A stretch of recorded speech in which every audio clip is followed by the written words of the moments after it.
الله وی الله اے آدم علیہ السلام بچیا سو پوری چې زما بادشاہت الله فرمایي یو بادشاہ نه ونی یریږي سو پوری زما بادشاہت یو بادشاہ نه ونی یریږي لا تخافن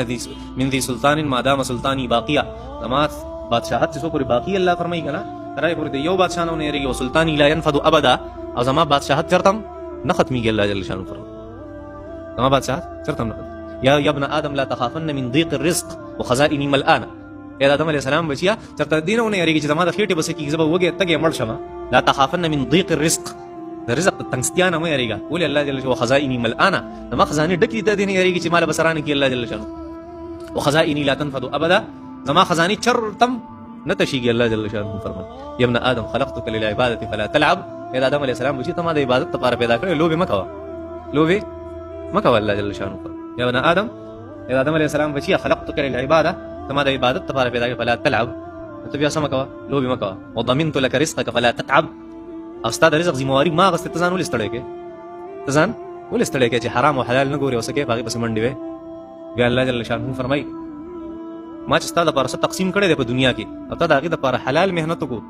او ډېرې باندې ترلې دیونه والی چې حرام تم کوته واچي الله جل شانه فرمای ارحت قلبك وبدنك ستا بدن لممزه راحت ورکه ما سکون به ورکه مستازله لبن سکون او آرام ورکه وان لم ترضى بما قسمته لك او ما چې کوم تقسیم کړی کته باغی باندې رضا نشو حرام او حلال دیونه کته او ما خلاف ته کو الله جل شانه سو فرمایل تركض ركض البري وحوش في البريه تبدا زناور په شانتي په اسمه باندې ګرځي بیا سرواله برواله بګرځي الله جل شانه فرمای او بیا الله فرمای فما نلت الا ما قسمته لك چې ته زناور په شانتي منډې مې کنه بیا به ته هغه ملاوي چې ما تقسیم کړی سمستا په قسمت کې لیکلي هغه برته ملاوي بیا الله جل شانه فرمای داګه نفس ابن آدم اے آدم علیہ الصلوۃ والسلام بچیا انی لك محب قسم دې تاسو ډېر محبت کوم فبحق عليك كل محبه زما مصحف دا جوړیږي چې ما سره لږ محبت کو سکوا محبت کو کوم سره تاسو سره محبت کې سره څوک نفرت نه پکاونی نه ولیخه صحیح ده الله جل شانه سره سور کړی بیا دا نه چې حرام او حلال لاغي تمیز نه کوي چې حق یې غوږی الله جل شانه فرمای یا ابن آدم لا تخافن من ضيق الرزق رزق تنسیان مې یریږي خزائنی ملآن زما خزانه ډکی الله جل شانه چې کوم تقسیم کړی دی هغه درسي غاسه الله جل شانه په تقسیم باندې نه رضا کیږي بس دا مطلب نه چې مهنت پرې ده صحیح ده دا مطلب دی چې دنیا اسره کوه ما بس الله جل شانه تقسیم دی به خپل مهنت کوه نو مهنت کوي تا نه الله پاتې نشي بس الله جل شانه فرمای زما د خزانه دومره ډکی دي کنه دومره ډکی کزه ټول کائنات ته ورکه مپایږي یو ذره برابر کمې ناراضي الله جل شانه ذره برابر پایږي کمې ناراضي الله جل شانه فرمای استا په ما باندې یقین نشته ما زمکه اسمانونه پیدا کړی دي خلقت السماوات السبع والارضين السبع ما وزمکه اسمانونه پیدا کړی ولم اعي بخلقهن از پاغي نیم ستړی شي الله جل شانو فرمایي تعالی یو روټه درکول زو بدی ستړی کیږم زو بدی ستړی شم تعالی یو روټه درکول پدی الله ستړی کیږي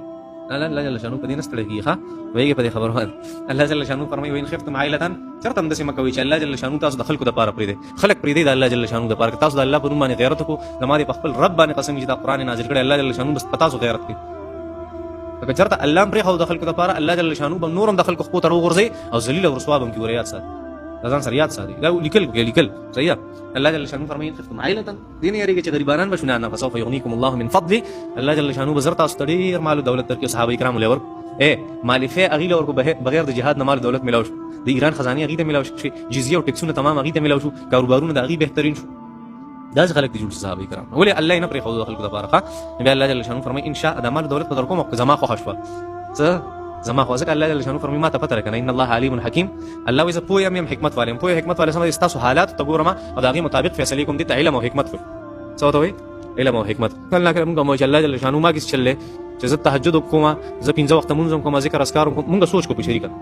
مال الله جل شانو یو 427 کروڑ روپے په یو ځای ولې نه راګي 427 کروڑ روپے په یو ځای مال ولې نه راګي ما کیس چلې کله نه کله ځین انسان دا سوچ کوي کنه الله جل شانو ته پته ده چې کدی وخت تعالی مال او دولت تر کو ته ډیر زیات نافرمانه شي ولو بسط الله الرزق لعباده لبغوا في الارض اوس کولاته چې بعض خلک غریبانان پیدا کړي بعض متوسط دي بعض مالدار دي مالدار او متوسط زما سره نه لګي چې کوم غریبانان دي چې جمعات وټ ترازی کینی بیا به دام لاړ شي جمعات نموزي بیا د مفتی صاحب څخه کار دي چې خلکو ته درسونه کوي او خلکو مسلې حل کړي هم چې په کلب کې نصیب نه څنګه دا حقیقت حل ویګه په دې باندې چې مال او دولت انسان سره چړم یاد ساتي کله چې انسان سره مال لازم لومبه د حقوق الله باندې سکی وار کوي اول د مونږ پر دې عبادت پر دې الله جل شانو چې کوم احکامات دی باغی باندې ډومبه گزار کړه په کوم وخت کې کله چې د مال او دولت راشي هغه نه پس دی بیا حقوق العباد ته لاس واچ هغه نه پس دی بیا بد اخلاقی کی دا یاد ساتي ګرځا الله جل شانو فرمایي اسی به سر رزقونه او چاله بيدري نه شمار کوي ان الله بشک الله علیم پوهه ده حکیم حکمت والے ټیم ټیم ته ګوري خلکو لور کوي ښا